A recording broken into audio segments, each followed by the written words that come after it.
Ça me paraît essentiel. On ne peut pas être chrétien hors sol. On est chrétien parce qu'on est homme et qu'on est citoyen. Et je dirais que notre première dimension, c'est d'être humain et donc d'être citoyen dans un pays. Et au milieu de ce pays, eh bien, on professe sa foi, on l'exprime.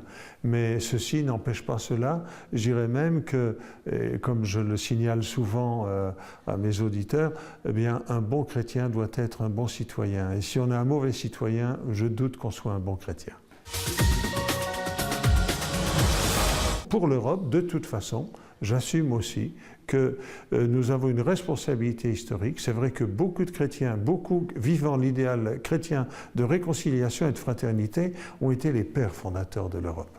Alors, sans exclure tous les autres, toutes les influences, je pense que maintenant nous devons porter cet idéal européen qui est plutôt difficile aujourd'hui, nous devons le porter à frais nouveaux.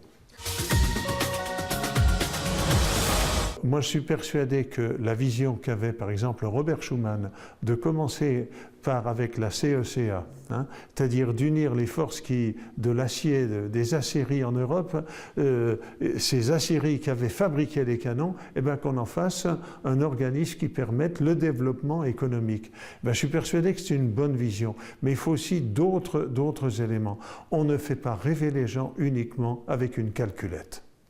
Et donc, il nous faut que nous puissions avoir et des personnes, d'une part, et des symboles qui nous rassemblent de façon forte. Je pense qu'une des fragilités de l'Europe actuellement, eh bien, c'est sans doute son déficit de visage d'Europe, son déficit de symboles européens. Mais je peux comprendre qu'on ait du mal à les trouver aujourd'hui. Un pays ne s'est pas fait en un jour et à plus forte raison un ensemble de pays comme l'Europe. Je crains qu'on ne fasse porter à l'Europe toutes nos déceptions de la vie publique et de la vie politique dans chaque pays. Et chaque pays en Europe, à peu de choses près, chaque pays connaît des difficultés.